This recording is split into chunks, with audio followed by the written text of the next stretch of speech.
दोस्तों, रामायण केवल भगवान श्री राम और रावण के बीच हुए महाकाव्य की कहानी नहीं है। इसमें लंकापति रावण के पुत्र मेघनाथ और उसकी पत्नी सुलोचना सहित कई महत्वपूर्ण पात्र शामिल हैं। आइए मैं आपको मेघनाथ के बारे में कुछ बातें बताता हूँ, जिसे इंद्रजीत के नाम से भी जाना जाता था।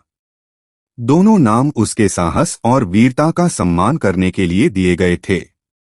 जब मेघनाथ का जन्म हुआ तो उसने एक शिशु की तरह रोने की आवाज नहीं निकाली, बल्कि शेर की तरह एक शक्तिशाली दहाड़ निकाली।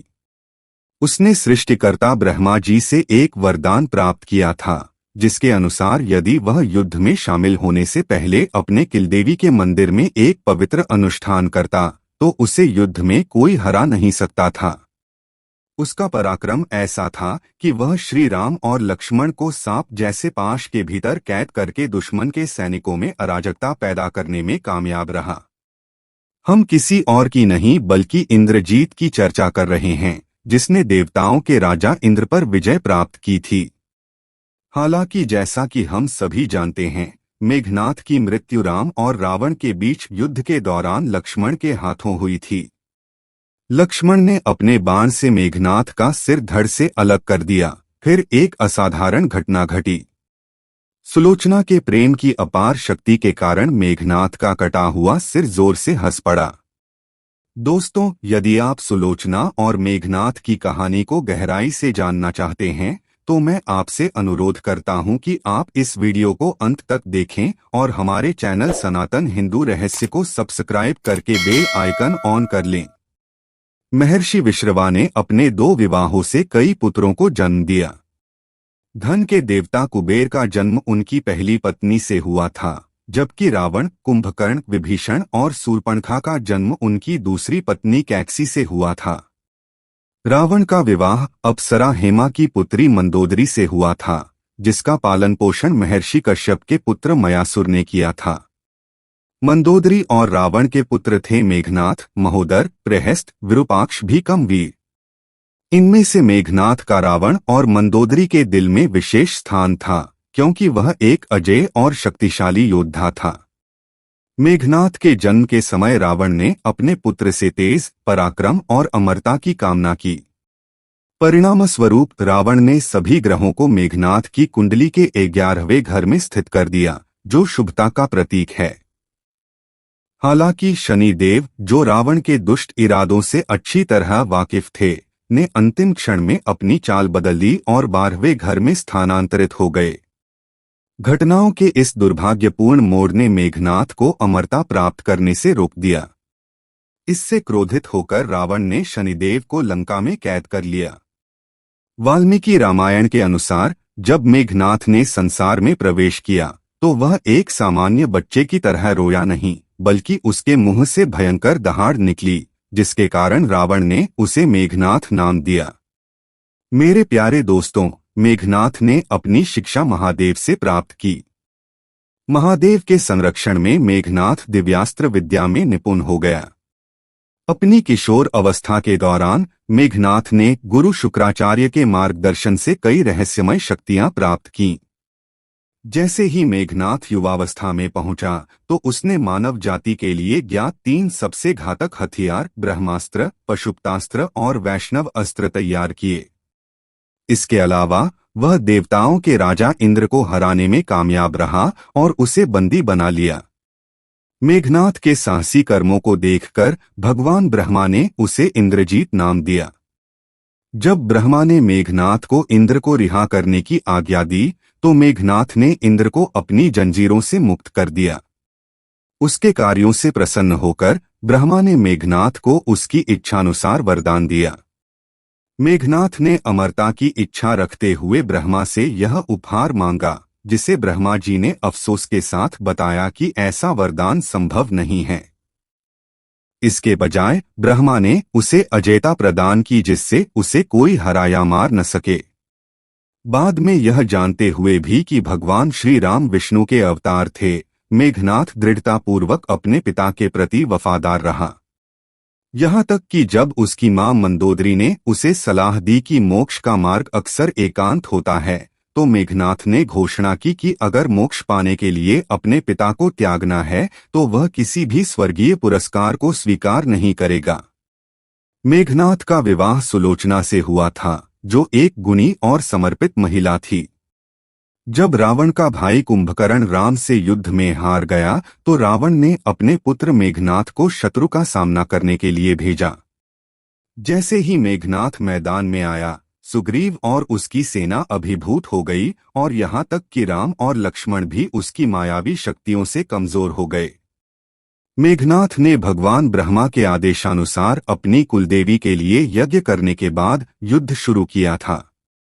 इस अनुष्ठान के कारण जब भी वह अपने रथ को छोड़ता था तो वह गायब हो जाता था, जिससे मेघनाथ को गायब होकर राम और लक्ष्मण पर हमला करने का मौका मिलता था।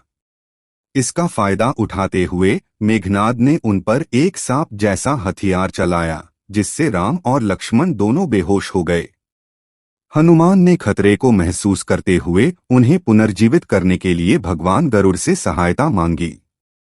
तब गरुड़ देव ने नाग फांस से राम और लक्ष्मण को आजाद कराया, जिससे उनकी इंद्रियां ठीक हो गईं। अगले दिन मेघनाथ ने लक्ष्मण को बेहोश करने के लिए शक्ति बाण का प्रयोग किया।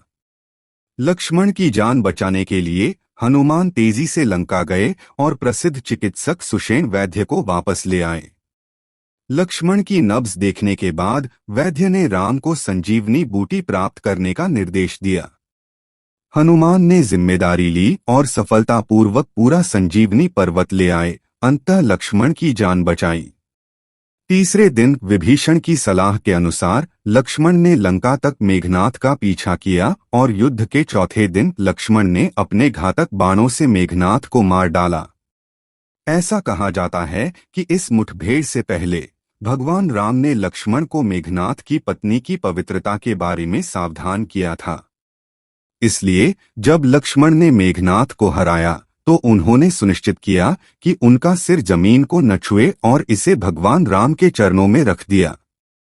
मेघनाथ के वध के बाद भगवान श्री राम ने मेघनाथ की एक भुजा काट दी और उसे उसकी पत्नी सुलोचना को समाचार देने के लिए उसके महल में भेज दिया। ऐसा कहा जाता है कि सुलोचना को मेघनाथ के कटे हुए अंग को देखकर विश्वास नहीं हुआ। उसने सच्चाई का पता लगाने के लिए उस भुजा से युद्ध का एक विस्तृत विवरण लिखने का अनुरोध किया। मेघनाथ के कटे हुए हाथ ने सुलोचना के बात को मानते हुए वह संघर्ष की पूरी कहानी लिखने के लिए आगे बढ़े, जिसमें लक्ष्मण की प्रशंसा के शब्द भी शामिल थे। युद्ध का विस्तृत विवरण पढ़कर सुलोचना शोक से व्याकुल हो गई और मेघनाथ का कटा हुआ हाथ लेकर रावण के पास पहुंची और उससे अपने पति का सिर देने की प्रार्थना की। उसने उसके साथ अपना जीवन समाप्त करने की इच्छा व्यक्त की। जवाब में रावण ने उससे कहा कि वह मेघनाथ के सिर के साथ साथ अपने दुश्मन का सिर के साथ आएगा। हालांकि सुलोचना को रावण की बातों पर संदेह हुआ और उसने मंदोदरी से सलाह ली। मंदोदरी ने उसे भगवान राम के पास जाने की सलाह दी, क्योंकि वह अपनी दयालुता के लिए जाने जाते थे। इस प्रकार सुलोचना भगवान श्री राम के शरण में पहुंची और अपना परिचय देते हुए उनसे अपने पति का सिर लौटाने की प्रार्थना की, ताकि वह सती हो सके। भगवान श्री राम सुलोचना की दुर्दशा से बहुत दुखी हुए और उसके अनुरोध को पूरा करने के लिए सहमत हुए, लेकिन सवाल किया कि उसे पूरे युद्ध का ज्ञान कैसे प्राप्त हुआ। तो सुलोचना ने बताया कि कैसे उसके पति के कटे हुए हाथ ने पूरी युद्ध की कहानी लिखी।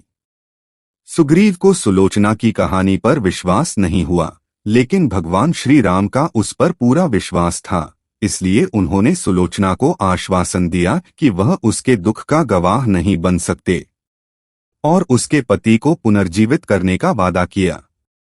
अपने पति को पुनर्जीवित करने के बाद सुनकर सुलोचना ने कहा कि हे प्रभु, मैं नहीं चाहती कि मेरे पति इस संसार के कष्ट को और अधिक सहन करे।